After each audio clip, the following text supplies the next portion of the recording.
میری تقریر کا عنوان ہے پاکستان ترقی کی راہ پر گامزن ہے۔ موضوع تقریر پر روشنی ڈالنے سے پہلے ضروری ہے کہ عنوان میں موجود لفظ ترقی کو سمجھا جائے۔ ترقی کیا ہے؟ قدیم سے جدید کا سفر، صلاحیتوں کا ارتقا، مسائل زندگی میں کمی، وسائل زندگی کی دستیابی اور معیاری زندگی کی بہتری کہ جس کی بدولت انسانی زندگی کو راحت اور سکون مل سکے اور زندگی میں موجود پیچیدگیوں اور مسائل کا خاتمہ کیا جا سکے۔ ترقی کی راہ پر گامزن ہونا اقتصادی، سائنسی، تکنیکی، سماجی اور تجارتی شعبوں میں ترقی کرنے کا نام ہے۔ ایسی ٹیکنالوجیز کی دریافت میں پاکستان تمام ترقی یافتہ ممالک کے شانہ بشانہ چل رہا ہے۔ پاکستان میں صلاحیتوں کی کمی نہیں، عام دیہاتوں کے بچے عام سے اسکولوں میں زیر تعلیم ہو کر سائنسی ایجادات میں پیش ہیں۔ حال ہی میں نیند سے روکنے والی اینک اس کا منہ بہت کا ثبوت ہے۔ کراچی کی 13 سالہ بسمہ نے ایک ایسی اینک ایجاد کی جو کہ دوران سفر ڈرائیور کے سو جانے کی صورت میں الارم بجائے گی اور سونے کی حالت میں ہونے والے حادثات میں کمی ہوگی۔ بسمہ کی اس ایجاد سے متاثر ہو کر امریکی ادارہ نے ناسا نے اسے مدعو کیا جو کہ پاکستان کی ترقی کا منہ بول کا ثبوت ہے۔ تعلیمی نظام اور انقلابی اقدام لیڈز کی ایک دلیل ہے۔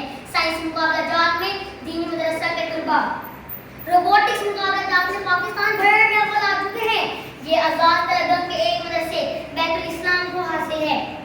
سائنسی تحقیقات جاری ہیں اور نئی نئی تجربات اور ایجادات دیکھنے کو مل رہی ہیں۔ شعبہ صحت میں کورونا کے حفاظتی ٹیکوں سے لے کر پورٹیبل ECG آلات تک پاکستان میں بنائے جا رہے ہیں۔ پاکستان میں موٹر ویز ہوں یا میٹرو بس سروسز جہاں عوام کو سستی سواری فراہم کر رہے ہیں، وہیں عالمی معیار سے بھی مطابقت رکھتے ہیں۔ حال ہی میں CD ماڈل اسکول کے قریب کیپٹن کرنل شیر خان شہید روڈ کا افتتاح ان سڑکوں کے جال کا حصہ ہے جو کہ پاکستان کے دور دراز علاقوں تک پھیل چکا ہے۔ جناب صدر، پانی کی کمی کو پورا کرنے کے لیے ڈیمز کی تعمیر پر زور و شور سے کام جاری ہے، جس کی بدولت گوادر پورٹ پاکستان کا مستقبل روشن کرنے میں اپنا بھرپور کردار ادا کرے گا اور معاشی انقلاب آئے گا۔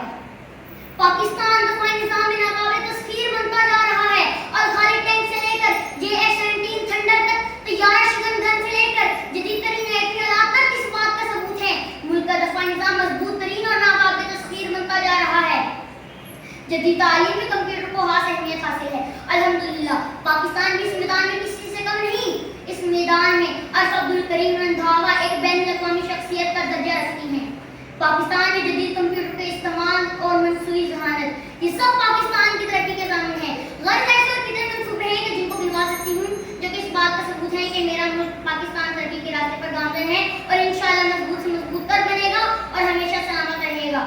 مدہوش نہیں بیدار ہیں ہم، ہراہٹ پر تیار ہیں ہم، سمجھے نہ کوئی غافل ہم کو، وطن کے پہرے دار ہیں ہم۔ اسی کے ساتھ گزارتا ہوں، السلام علیکم، شکریہ پاکستان۔